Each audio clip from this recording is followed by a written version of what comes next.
up, guys? What's going on? I'm Paul. This is Pauline Theology's daily devotional, man, and we're going through the book of John. We're in John chapter 18, verses 3 and 4.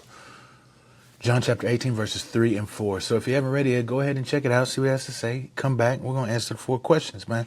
If you have read it, then wait no further. Let's go on and dive deep. Let's go on and see what's going on. So we know that this is the moment in which Jesus is ultimately betrayed.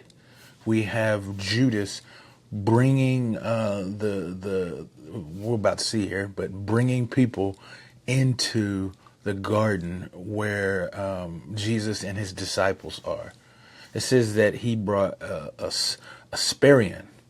That's like a Roman cohort, I believe, is what it says, and that is ranging between the amount of 200 to 1,000, because I think it's also legion.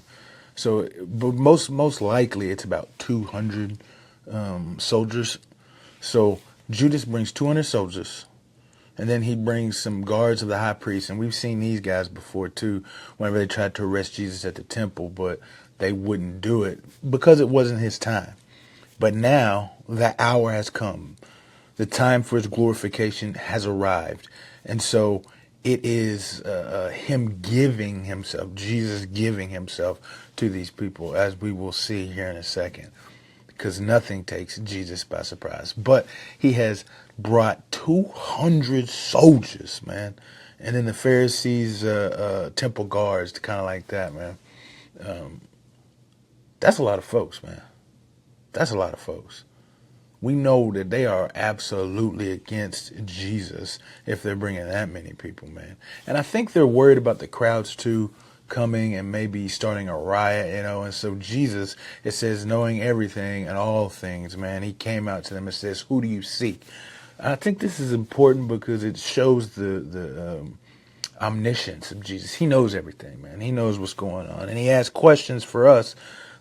Just like he asked them, "Who do you seek?" They know he know that they seeking Jesus.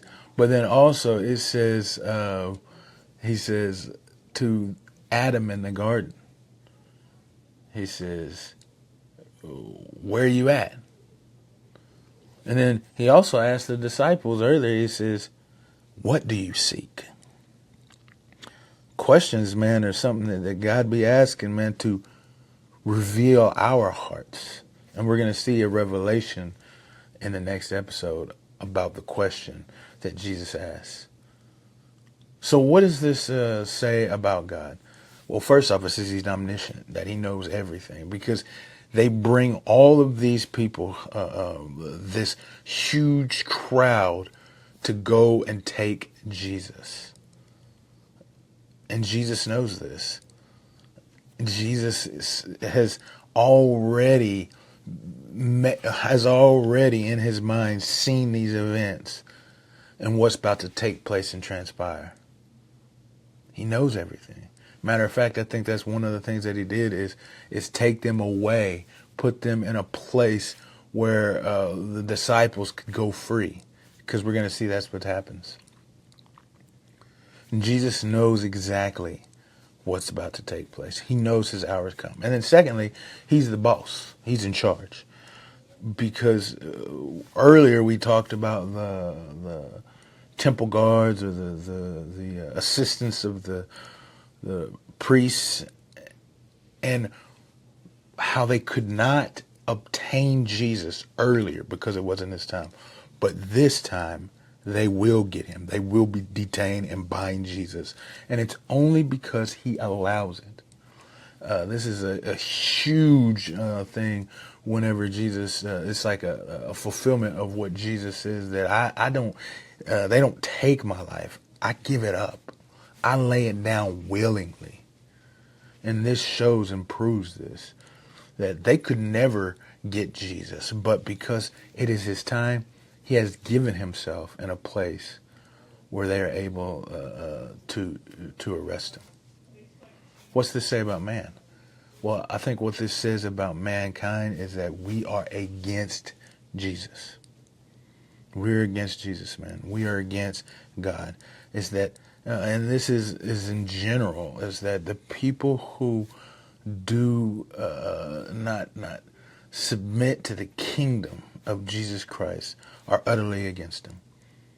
And what's scary is, it's not participation in the things of God, because Judas was there.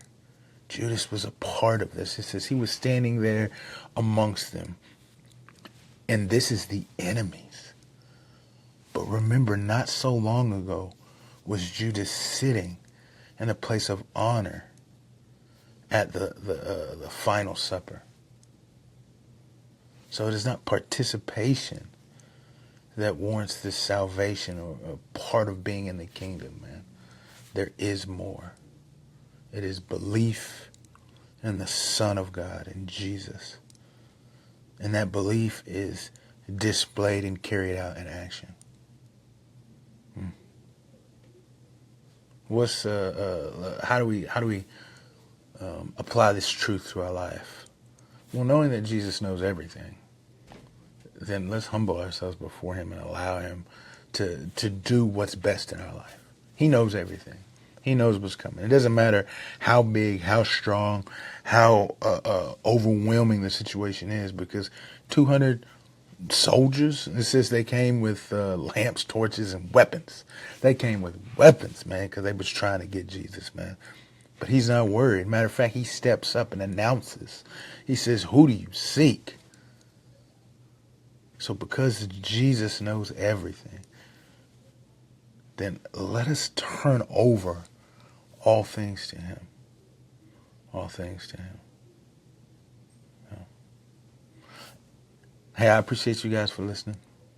I was about to say something with that, but I decided to wait. But I thank you guys for listening, man, and I will see you in the next episode.